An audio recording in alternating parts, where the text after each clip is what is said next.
গোষ্ঠী এটা জনজাতীয় চৰিত্ৰৰে গঠিত এটা জাতি, যিটো জাতি অৰ্থনৈতিক, সামাজিক আৰু শৈক্ষিকভাৱে বহুদিন ধৰি পিছ পৰি আছে। এই জাতিটোক জনজাতিকৰণ দিয়াৰ ক্ষেত্ৰত অসম চৰকাৰ তথা কেন্দ্ৰীয় চৰকাৰে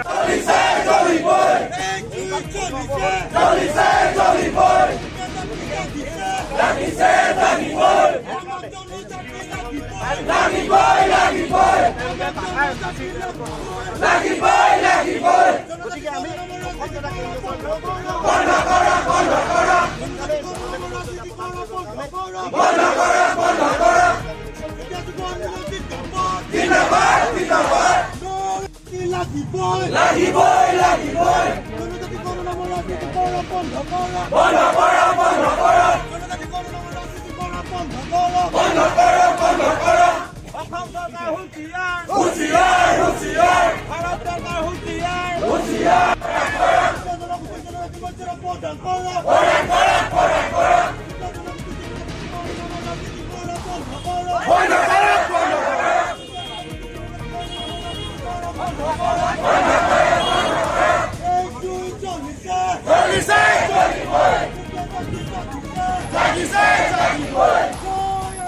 আজি চুতীয়া যুৱ সন্মিলন অসমৰ উদ্যোগত তথা লখিমপুৰ জিলাৰ চুতীয়া জনগোষ্ঠীৰ আটাইকেইটা সংগঠনৰ সহযোগত আমি লখিমপুৰ জিলা আয়ুক্তৰ কাৰ্যালয়ত এক প্ৰতিবাদী কাৰ্যসূচী ৰূপায়ণ কৰিবৰ কাৰণে আমি বাধ্য হৈছোঁ।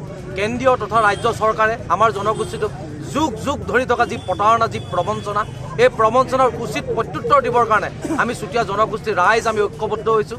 ইতিমধ্যে চুতীয়া যুৱ সন্মিলন অসমৰ উদ্যোগত গাঁওবোৰ বিচাৰি যাওঁ এক শিক্ষক কাৰ্যসূচী ৰূপায়ণ কৰি আমি অসমৰ প্ৰত্যেকজন চুতীয়া জনগোষ্ঠীৰ ৰাইজক সজাগ সচেতন তথা চৰকাৰখনে কৰি অহা আমাৰ প্ৰতাৰণাৰ যি দলিল, সেই দলিল আমি ৰাইজৰ মাজলৈ লৈ যাবৰ কাৰণে চেষ্টা চলাইছোঁ। আমাক বিভিন্ন সময়ত বিভিন্ন ৰাজনৈতিক দলবিলাকে জনজাতিকৰণ বা স্বায়ত্ব শাসিত পৰিষদ প্ৰদান কৰাৰ নামত আমাৰ সহজ সৰল ৰাইজৰ ভোটেৰে তেওঁলোকে নিৰ্বাচনৰ দেউনা পাৰ হয় আৰু নিৰ্বাচনী দেউনা পাৰ হোৱাৰ পিছত তেওঁলোকে আমাৰ জনগোষ্ঠীৰ ৰাইজৰ প্ৰতি কিন্তু কোনো ধৰণৰ দৃষ্টি নিক্ষেপ কৰা আমি দেখিবলৈ পোৱা নাই। গতিকে আমি বিভিন্ন ৰাজনৈতিক দলবিলাকক এটা কথা প্ৰশ্ন কৰিব বিচাৰিছোঁ যে জনজাতিকৰণ এক প্ৰতাৰণাৰ দলিল নে নিৰ্বাচনী ইস্তাহাৰ? তেওঁলোকে কেৱল নিৰ্বাচনী ইস্তাহাৰতে এই জনজাতিকৰণৰ সূত্ৰটো লিখি আমাৰ ৰাইজৰ ভোটেৰে তেওঁলোকে ৰাজ শাসন কৰা, গাদী শাসন কৰা এক ষড়যন্ত্ৰ নেকি? আমি তেওঁলোকক প্ৰশ্ন কৰিব বিচাৰিছোঁ। আৰু আগন্তুক সময়ছোৱাত আমাৰ জনগোষ্ঠীয় ৰাইজৰ যি দাবী, এই দাবীবিলাক তেওঁলোকে যদি আমাক প্ৰদান নকৰে তেনেহ'লে নিশ্চিতভাৱে আমাৰ জনগোষ্ঠীয় ৰাইজে তেওঁলোকক নিৰ্বাচনৰ শোল ঠেকত পেলাব। ইতিমধ্যে আপোনালোকৰ আজি এই প্ৰতিবাদস্থলীত ৰাইজৰ যি স্বতঃস্ফূৰ্ত সমৰ্থন, এই সমৰ্থনে এটা কথা প্ৰতিবদ্ধ কৰিছে যে আগন্তুক সময়ছোৱাত উজনি অসমত চুতীয়া জনগোষ্ঠীৰ ৰাইজে ৰজা ভঙা পতাৰ খেলত এক ভূমিকা গ্ৰহণ কৰিব। যদি ৰজাঘৰীয়া সাৱধান, এতিয়া কিন্তু চুতীয়া জনগোষ্ঠীৰ ৰাইজ আগৰ দৰে হৈ থকা নাই, ঐক্যবদ্ধ হৈছে। নিৰ্বাচনত তেওঁলোকে ইয়াৰ উচিত প্ৰত্যুত্তৰ